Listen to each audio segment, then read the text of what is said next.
नमस्कार साथियों, YouTube channel कल्पना Hindi academy पर आप सबका स्वागत है। साथियों, आज की क्लास में हम हिंदी भाषा व साहित्य से संबंधित महत्वपूर्ण प्रश्नों पर विस्तृत चर्चा करेंगे। ये क्लास हिंदी से संबंधित सभी परीक्षाओं के लिए अत्यंत उपयोगी है। तो चलिए हम आज की क्लास को शुरू करते हैं और हमारा आज का पहला प्रश्न है, हिंदी भाषा का कौन सा रूप मानक हिंदी के रूप में स्वीकार किया गया है? आपके पास ऑप्शन है पूर्वी हिंदी, दक्षिणी हिंदी, पहाड़ी हिंदी या खड़ी बोली। तो इसका सही उत्तर क्या होगा? सभी लोगों ने अपने उत्तर कमेंट बॉक्स में जरूर देने हैं। बिल्कुल सही। जिन साथियों ने ऑप्शन नंबर 4 बताया है उनका उत्तर सही है। खड़ी बोली को मानक हिंदी के रूप में स्वीकार किया गया है। हमारा अगला प्रश्न है, निम्न में से किस रचना को आदिकाल का मेघदूत कहा जाता है? आपके पास ऑप्शन है भरतेश्वर बाहुबली रास, संदेश रासक, उपदेश रसायन रास या बिसलदेव रासो। तो इसका सही उत्तर क्या होगा? बिल्कुल सही। जिन साथियों ने ऑप्शन नंबर 2 बताया है उनका उत्तर सही है। संदेश रासक को आदिकाल का मेघदूत कहा जाता है। संदेश रासक किसकी रचना है? बताइए। बिल्कुल सही। संदेश रासक अब्दुल रहमान की रचना है 1143 ईस्वी की। ठीक है। इसमें विक्रमपुर की वियोगिनी अपने पति के पास संदेश प्रेषित करने की ललित कथा का वर्णन है। कई बार इसकी भाषा भी पूछी जाती है, तो इसकी भाषा क्या है? इसकी भाषा है अवहट। ठीक है। क्या है इसकी भाषा? तो यह अवहट भाषा में लिखा गया है। हमारा अगला प्रश्न है, लहंदा का विकास किस अपभ्रंश से हुआ है? आपके पास ऑप्शन है पेशाची, ब्राचर, मागधी या शोरसेनी। तो इसका सही उत्तर क्या होगा? बिल्कुल सही। जिन साथियों ने ऑप्शन नंबर 1 बताया है उनका उत्तर सही है। पेशाची अपभ्रंश से लहंदा और पंजाबी का विकास हुआ है। अब हम बात करेंगे कि ब्राचड़ अपभ्रंश से किसका विकास हुआ है। तो ब्राचड़ अपभ्रंश से सिंधी का विकास हुआ है। मागधी अपभ्रंश से बिहारी, बंगला, उड़िया और असमिया का विकास हुआ है। और शौरसेनी अपभ्रंश से किसका विकास हुआ है? आप लोग मुझे कमेंट करके जरूर बताएंगे, क्योंकि मैंने आपको पिछली क्लास में ही ये बताया था। तो चलिए बताइए। बिल्कुल सही। शौरसेनी अपभ्रंश से पश्चिमी हिंदी, राजस्थानी और गुजराती का विकास हुआ है। साथियों, जिन्होंने इससे पहले वाली वीडियोस को नहीं देखा है, अगर आप चाहें तो प्लेलिस्ट में जाकर देख सकते हैं। हमारा अगला प्रश्न है, निम्नलिखित में से कौन सी रचना महादेवी वर्मा द्वारा लिखित नहीं है? आपके पास ऑप्शन है अतीत के चलचित्र, स्मृति की रेखाएं, अमिट रेखाएं या मेरा परिवार। तो इसका सही उत्तर क्या होगा? कौन सी रचना महादेवी वर्मा द्वारा लिखित नहीं है उसका चयन करना है और साथ में ये बताना है कि फिर यह रचना किसकी है।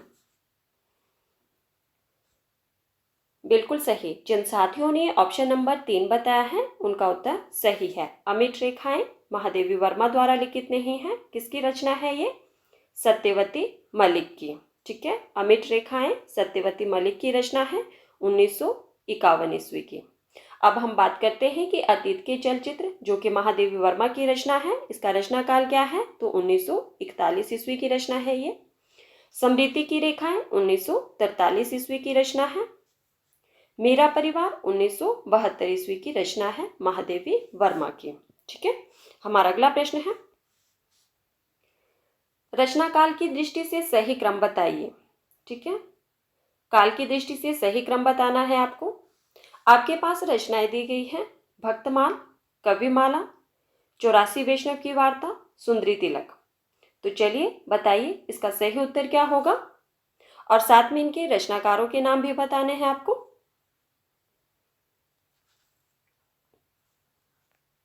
बिल्कुल सही। जिन साथियों ने ऑप्शन नंबर 3 बताया है उनका उत्तर सही है। 84 वैष्णव की वार्ता 1568 ईस्वी की रचना है। ठीक है। और इसके रचनाकार कौन है? गोकुलनाथ जी हैं। भक्तमाल 1585 ईस्वी की रचना है। ठीक है। किसकी रचना है ये? नाभादास की। और फिर है आपके पास कविमाला। कविमाला 1655 ईस्वी की रचना है और इसकी रचनाकार कौन है? तुलसी कवि है। सुंदरी तिलक 1869 ईस्वी की। किसकी रचना है? भारतेंदु हरिश्चंद्र की। तो इस तरह से हमारा सही उत्तर होगा ऑप्शन नंबर 3। हमारा अगला प्रश्न है, हंस पत्रिका किसने निकाली थी? आपके पास ऑप्शन है जयशंकर प्रसाद, प्रेमचंद, भारतेंदु हरिचंद या सूर्यकांत त्रिपाठी निराला। तो इसका सही उत्तर क्या होगा? हंस पत्रिका किसने निकाली थी, कब निकाली थी, कहाँ से निकाली थी, इन तीनों के उत्तर आपको देने हैं। चलिए बताइए। बिल्कुल सही। जिन साथियों ने ऑप्शन नंबर 2 बताया है उनका उत्तर सही है। हंस पत्रिका किसने निकाली थी? तो मुंशी प्रेमचंद जी ने निकाली थी। कब निकाली थी? 1923 ईस्वी में। कहाँ से निकाली थी ये बताइए। बिल्कुल सही, बनारस से। 1923 ईस्वी में मुंशी प्रेमचंद जी ने बनारस से निकाली थी। हमारा अगला प्रश्न है, साथियों जिन्होंने अभी तक वीडियो को लाइक नहीं किया है प्लीज़ वीडियो को लाइक कर दो, और जिन्होंने अभी तक वीडियो को शेयर नहीं किया है प्लीज़ वीडियो को भी शेयर कर दीजिए।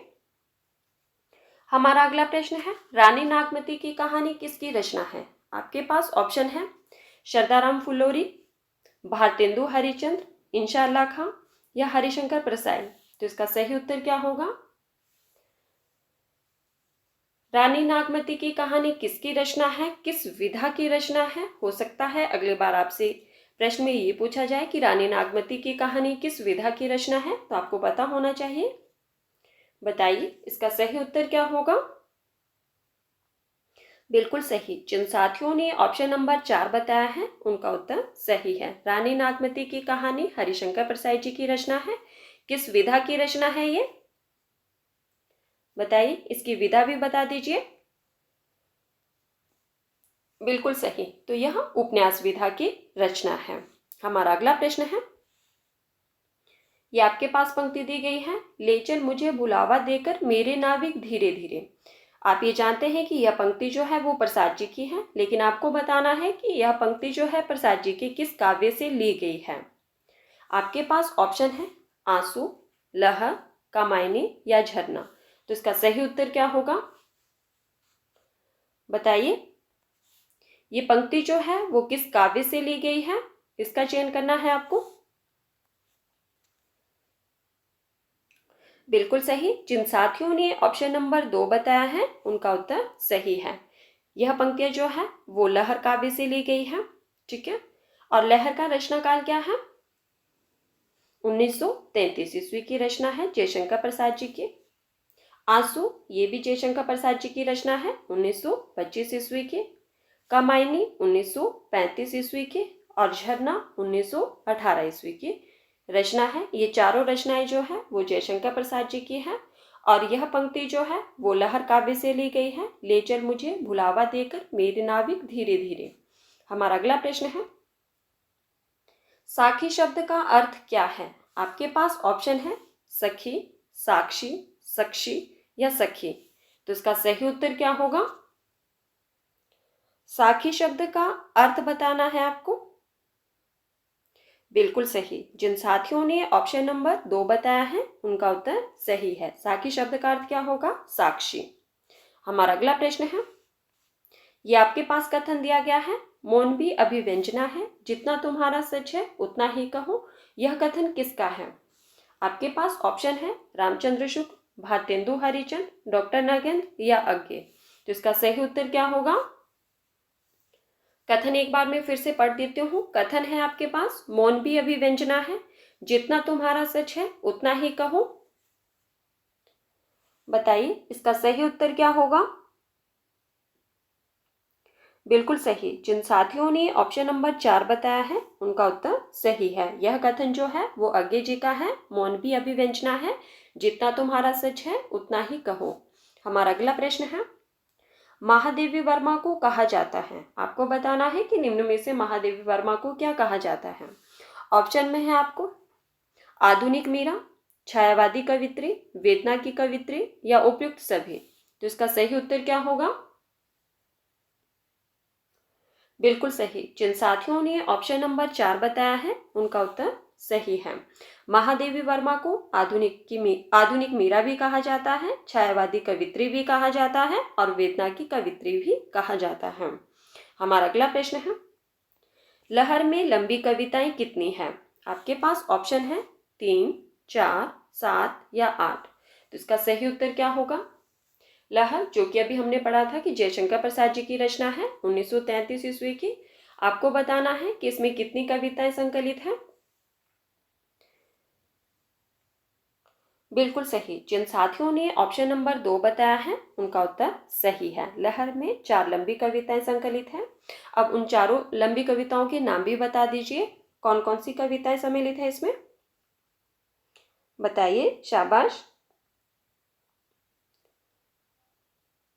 बिल्कुल सही। अशोक की चिंता, शेरसिंह का शस्त्र समर्पण, पेशोला की प्रतिध्वनि और प्रलय की छाया। ठीक है, 4 कविताएं कौन कौन सी हैं?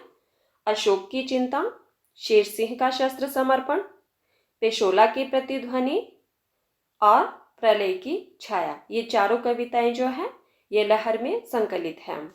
हमारा अगला प्रश्न है, कवि नागार्जुन का मूल नाम क्या था? आपके पास ऑप्शन है कमलनाथ मिश्र, गोपीनाथ मिश्रा, वैद्यनाथ मिश्र या वासुदेव मिश्र। तो इसका सही उत्तर क्या होगा? कवि नागार्जुन का मूल नाम क्या था? बताइए, इसका सही उत्तर क्या होगा? बिल्कुल सही। जिन साथियों ने ऑप्शन नंबर 3 बताया है उनका उत्तर सही था। नागार्जुन का मूल नाम क्या था? तो वैद्यनाथ मिश्र था।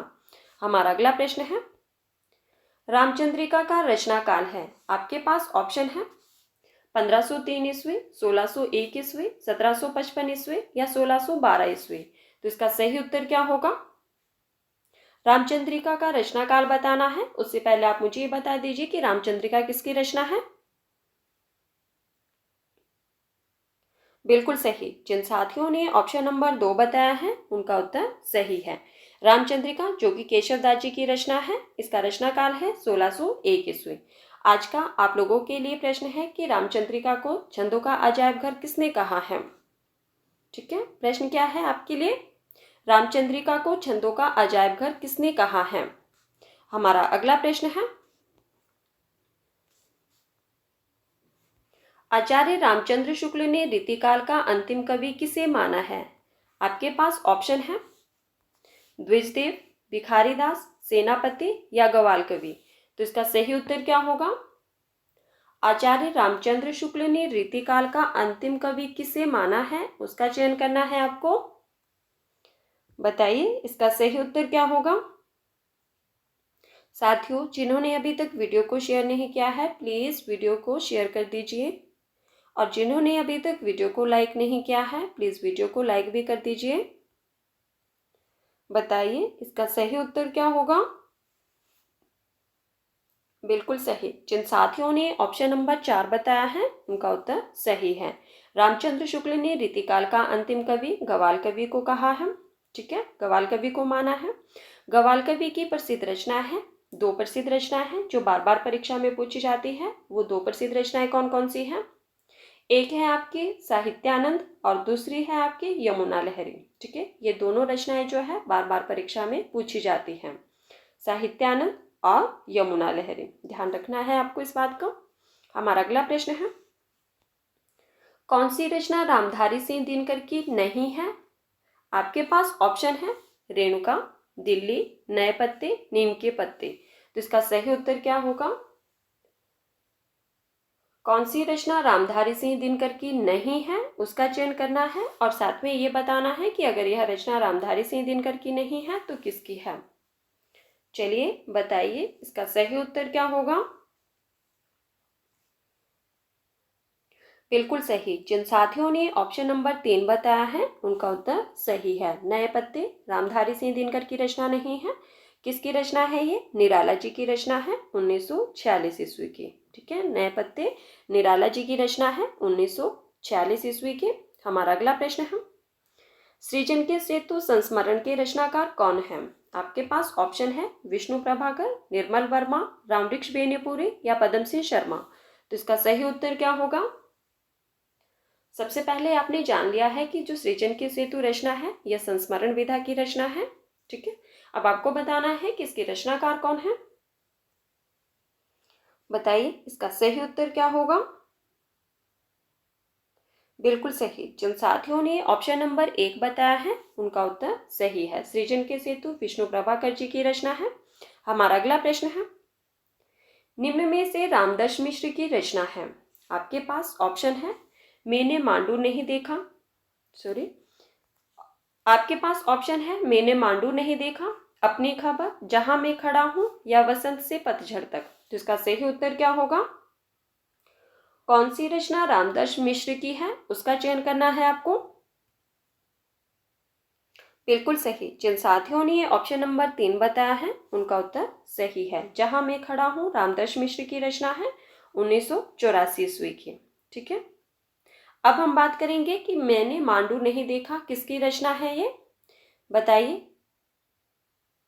बिल्कुल सही, स्वदेश दीपक की है 2003 की। मैंने मांडू नहीं देखा स्वदेश दीपक की रचना है 2003 की। अपनी खबर, बताइए इसके रचनाकार कौन है। ये भी मैंने आपको कुछ दिन पहले ही करवाया था, बताइए। बिल्कुल सही, बेचन शर्मा उग्र की रचना है 1960 ईस्वी की, अपनी खबर। ठीक है, और वसंत से पतझड़ तक इसके रचनाकार कौन है? वसंत से पतझड़ तक रविंद्रनाथ त्यागी की रचना है 2005 की। ठीक है, तो हमारा सही उत्तर क्या होगा? ऑप्शन नंबर 3, जहां मैं खड़ा हूं रामदास मिश्र की रचना है 1984 ईस्वी की। हमारा अगला प्रश्न है, दशानन शब्द में समास है। आपके पास ऑप्शन है, द्विगु समास, बहुब्रीहि समास, कर्मधारय समास या विभाव समास। तो इसका सही उत्तर क्या होगा? ये आपके पास शब्द दिया गया है दशानन, इसमें कौन सा समास है उसका चयन करना है, बताइए इसका सही उत्तर क्या होगा। बिल्कुल सही, जिन साथियों ने ऑप्शन नंबर 2 बताया है उनका उत्तर सही है। दशानन शब्द में बहुब्रीहि समास है। हमारा अगला प्रश्न है, प्रतीक पत्रिका किसने निकाली थी? आपके पास ऑप्शन है, शमशेर बहादुर सिंह, मुक्तिबोध, नागार्जुन, अज्ञे। तो इसका सही उत्तर क्या होगा? प्रतीक पत्रिका किसने निकाली थी, कब निकाली थी, कहां से निकाली थी, इन तीनों के उत्तर आपको देने हैं।